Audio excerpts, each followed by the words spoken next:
Welcome, welcome, you are welcome, you are welcome. Hi guys, you're welcome to today's Instagram chat on BBC Africa. I am your host, Azizat Olaoluwa.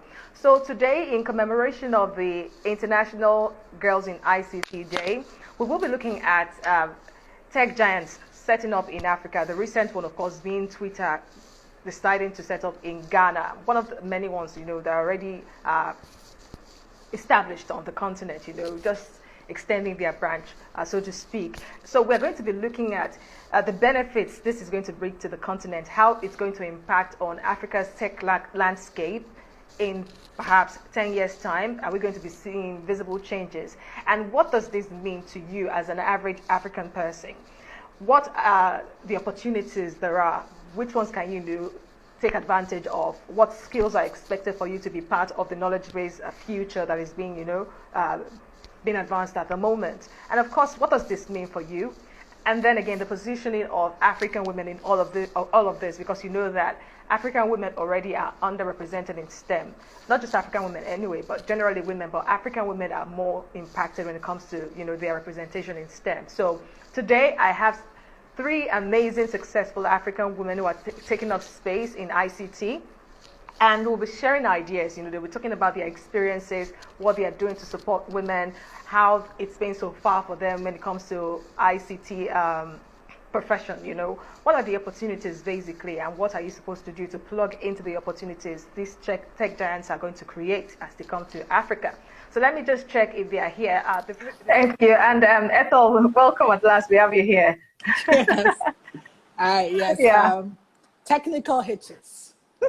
Yes. Well, that's your profession, and that is why we just need to discuss them, because tech giants are setting up on the continent. We have Google, Facebook, Twitter is coming to Ghana, and many other ones. But then Africa still lags when it comes to internet penetration. What are we missing? What are our ICT professionals supposed to do or should be thinking about right now? I think the conversation about internet penetration needs to be looked at both ways.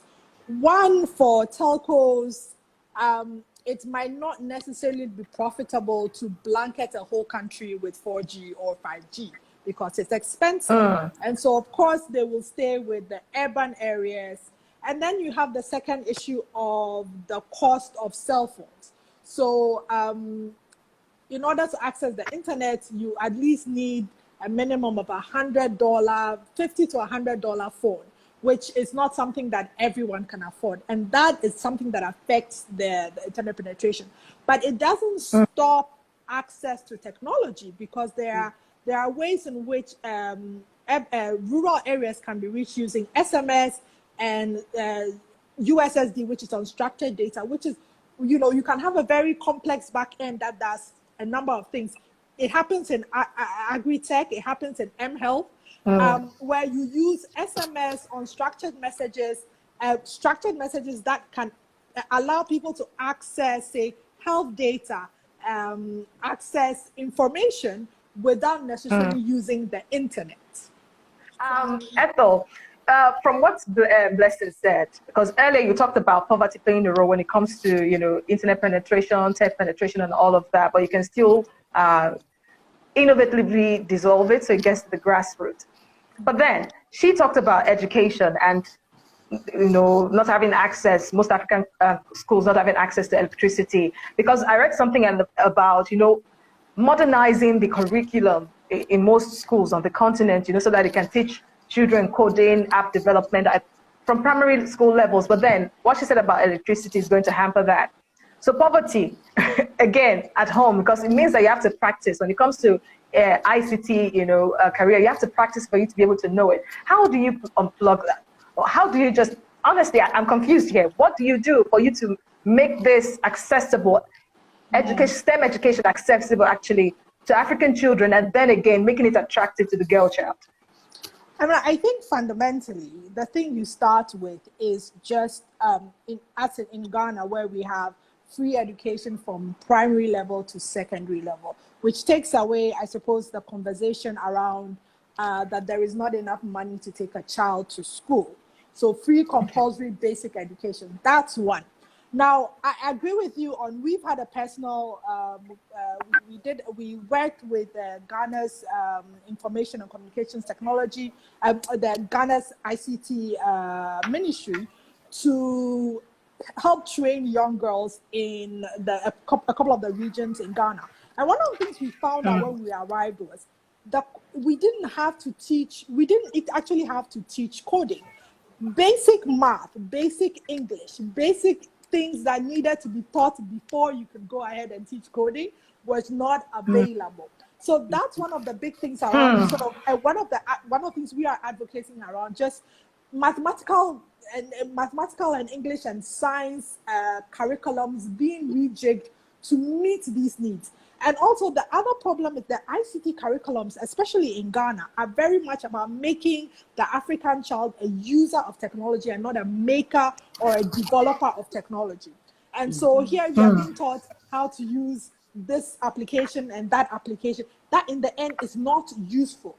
And there is a lot of work that needs to be done around just ensuring that we solve the fundamentals. And Ghana has done a good job in solving the fundamentals, or at least making sure the girls attend school. Now, the next step is how do you fix the science, math curriculums and the English curriculum. Then the next thing is how do we then take the ICT curriculums and make sure that they enable people to think and innovate and build for themselves rather than be users of other people's technology. I think that that's key, because a lot of times when women develop something and you're pitching, not everyone's going to understand you. It doesn't mean that you're just pitching to women, but you have to be able to have an audience that understands why you're developing solutions that impacts your community.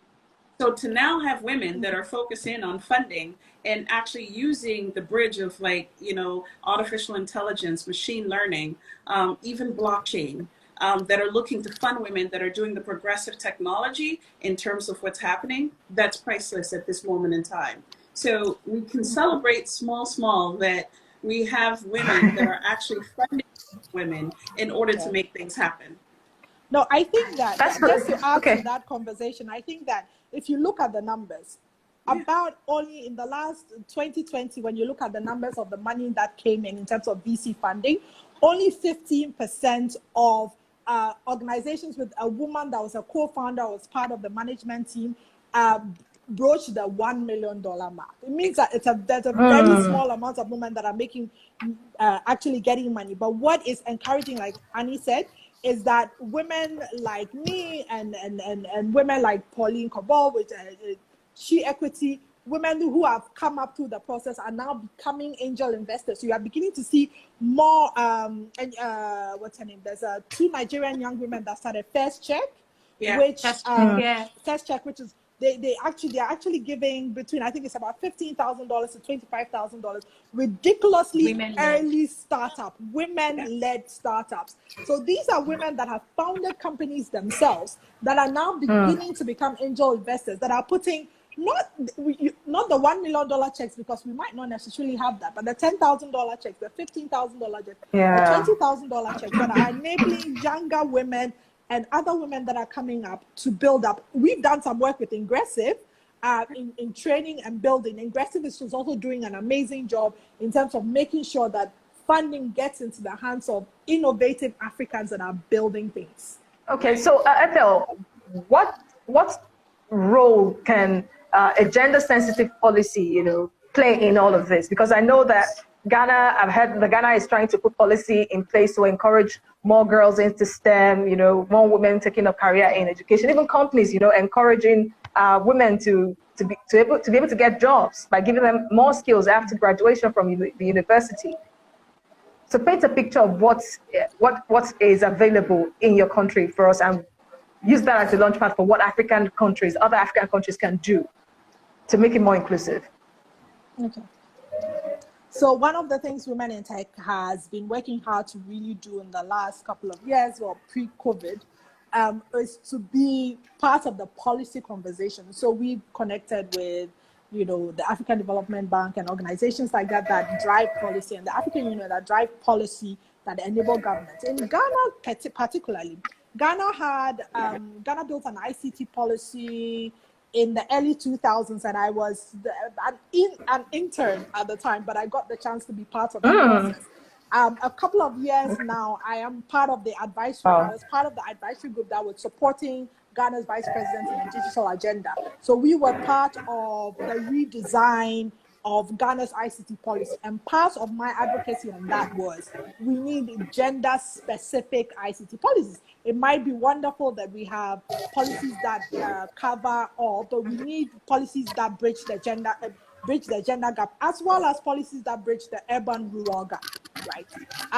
One of the things that has been amazing in the last couple of years is, well, GIZ, which is the German Development Organization, is working with Ghana's Council for Technology, Technical and Vocational Education, and using and providing skills sector board. So I'm the chairperson of the ICT skills sector board, which advises the Ghana's Council for Technical and Vocational Education on how to ensure that ICT education is implemented perfectly. Part of what I think Ghana does really well, and other countries like Rwanda has done really well, is bringing people from private sector and asking for their advice on how to design policies that works, versus just government heads making that decision. And I think that you'll see that in multiple countries across Ghana, right? You bring people that actually are on the field to ensure that they are advising on how you are designing education, so that the people that come out are useful to the private sector.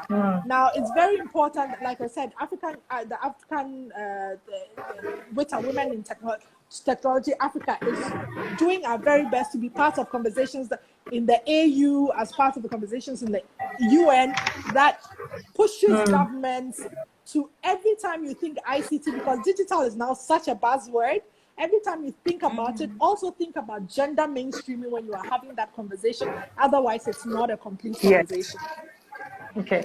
Ethel, one of your famous comments on social media, let me just read it out because I want you to expatiate on it. Where is it? Okay. In your words, the attempt to copy and paste a Silicon Valley, in the attempt to copy and paste the Silicon Valley, we ignore what our inherent advantages are in Africa for creating entrepreneurial ecosystems, and that's why we are most likely to fail at it. So how do you make yours as Africans, unique, to your people on the continent, so that they can own it and resonate with them? Well, so the thing is, when you are a copycat, you're not an original. You are not the person that anybody comes to, right? So I think African tech ecosystems have spent a lot of time trying to be Silicon Valley light, or a version of Silicon Valley. And my argument here is, here we have a large pool of tech talent in Africa. We have a really great understanding of how it is to do R&D really cheaply, because there is not enough funding. So we know how to do a lot with a little, right? What is R&D? Actually, that research and development. Research and development. Okay, sorry. Okay, yeah.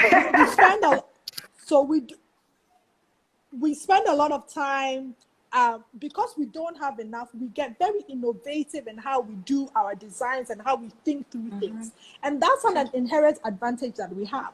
We also understand what it is to design for the people that are below the poverty line. That is part of our inherent advantage, right? We are very good at what we call simple innovation. We've learned it in how we do things. So I'm saying that in designing African tech ecosystems, it's not always going to learn how Silicon Valley does innovating design. It is looking at how innovation design has been done in Africa over the years, adapting it, learning it, and teaching it in universities. Also understanding that the underserved, there's a lot of underserved in Africa, and a lot of tech startups in Africa have learned how to reach the underserved, people who are below the poverty line, farmers, people in rural areas. We have built agri-tech companies, we've built mobile health companies, we basically built the financial technology revolution in Africa without the infrastructure that the West has.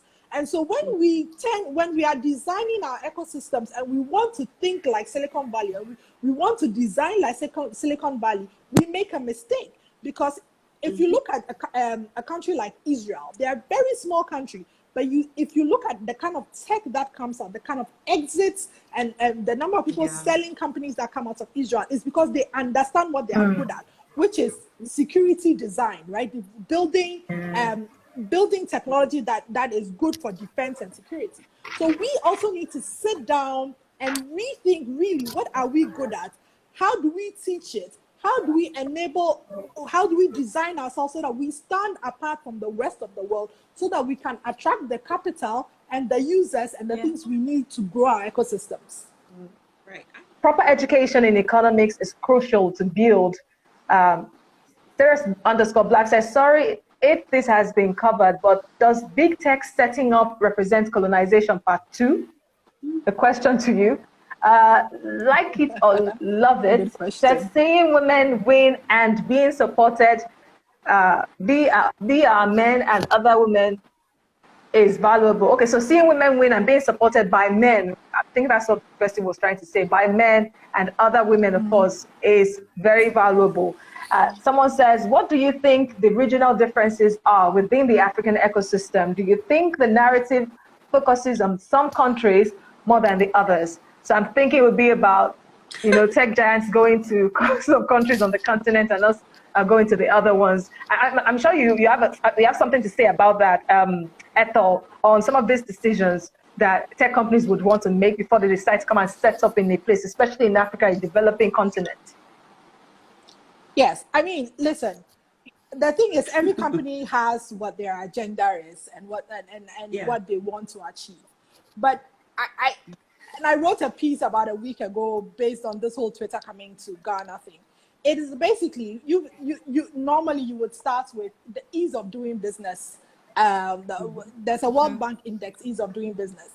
The top 15 countries there get a lot of people coming to them, and then you look at we see the tech top 5, right, which is South Africa, Kenya, Nigeria, Egypt, and Ghana, which get a large, I think almost over 50% of the funding that comes on the continent. Sometimes it's based on numbers and just sheer volume of users. But every country I understand, every company I understand has their own agenda.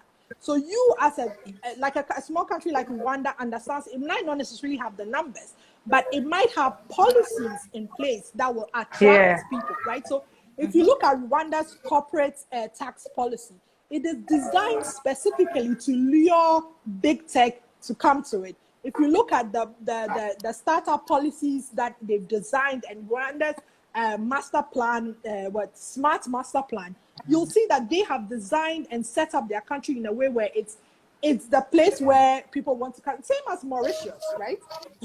So part of the conversation is big tech will come to Africa. Yes, big tech will come to Africa because there is a youth bulge. We have a high fertility rate. The numbers are on our side. We will be growing. So big tech will definitely come because we are the final frontier. Right. It's true.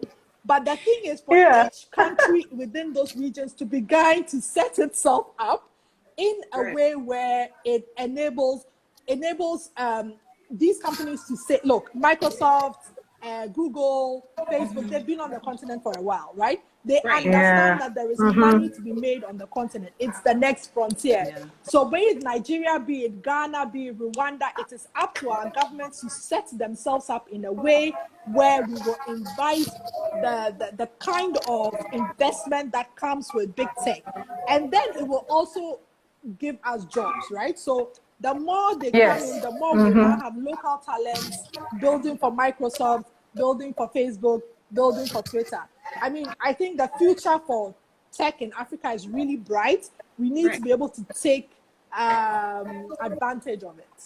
Yeah. And it's good to say that women keep supporting women regardless of what people are saying out there. Well done for what you're doing. You're an inspiration to other women, and we hope to see the African girl child take up more space in STEM education so that we can have a seat at the table. Thank you so much, and bye.